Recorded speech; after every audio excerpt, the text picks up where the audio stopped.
वो पत्नी कथा सुनने गई, गांव में कथा हो रही थी, गुरुजी आए, कथा में गुरुजी ने यही कहा कि सच्ची पत्नी वो है जो अपने पति की आज्ञा से ही सारा काम करे, पति की आज्ञा का कभी उल्लंघन ना करे, पति के सो जाने के बाद सोए, पति के जागने के पहले जागे, पति की आज्ञा को ईश्वर की आज्ञा माने, वो सच्ची पतिव्रता होती है।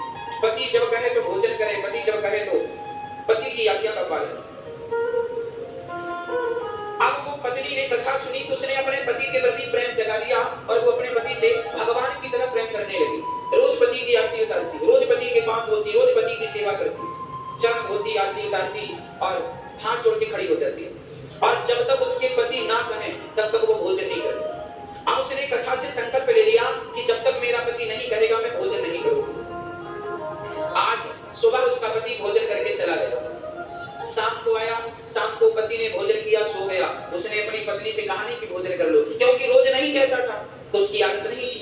पूरा दिन उस स्त्री ने भूखे रखा, कहा नहीं अपने पति से कि तुम हमसे कहो तो हम खाएं। हाँ, ऐसी नहीं थी कि करवा चौथ में पति खवाना भूल गया, खिलाना भूल गया तो गुस्सा हो जाए।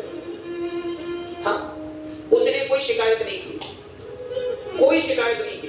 दूसरे दिन फिर पति भोजन करके चले गए, शाम को फिर खाके सो गया। 24 घंटे बीत गए, 48 घंटे बीत गए, उसने अन्न का एक दाना नहीं रखा, केवल पानी पीकर जिंदा रही। 3 दिन बीत गए, 4 दिन बीत गए, शरीर ऐसा हो गया कि अब प्राण निकल जाएंगे, पर फिर भी वो पति की सेवा करती, फिर भी पति की आरती उतारती, चरण धोती और पति की सेवा करती, हर आज्ञा का पालन करती। पति गाली दे तो हाथ जोड़ के बैठी है, पति स्तुति करे तो हाथ जोड़कर बैठी है, पति की आज्ञा ही वो ईश्वर की आज्ञा मानती।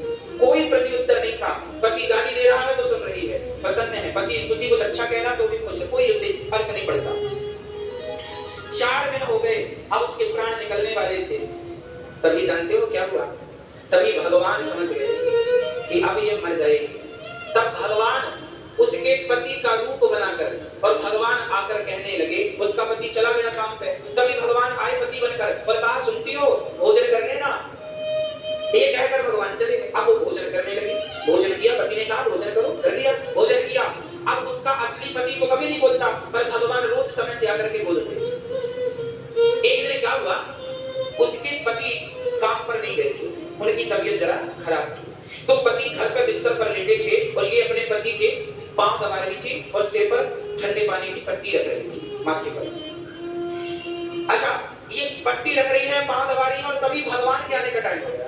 भगवान ने द्वार पर आकर कहा सुनो भोजन कर लेना। अब ये चक्कर में पड़ गई कि मेरे पति तो ये पांव दबा रही, ये कौन कह रहा, तुरंत बाहर गई तो पति दौड़ करके गई, पांव पकड़ लिया, पांव पकड़ करके रोने लगी, मुझे पता है कि आप कृष्ण कन्हैया हो, आप ही मुझे रोज कहने आते हो भोजन कर लेना, भोजन कर लेना। हे नाथ, आपकी तलाश थी, आपकी तलाश थी, आप मिल गए। भगवान ने उन्हें दर्शन दिया, दर्शन देकर कृतार्थ किया। कहने का तात्पर्य क्या है कि इस पति की सेवा की तो वो पति मिल गया जिसकी चाहत थी, जिसकी तलाश, जिस पति को अपने पति के भीतर तुम क्या देखती थी, भगवान को देखती थी ना, तो आज भगवान मिल गए कि नहीं? हाँ, मत तो इस पति से उस पति तक पहुंचना ही जीवन है। जैसे जब हम पढ़ने के लिए स्कूल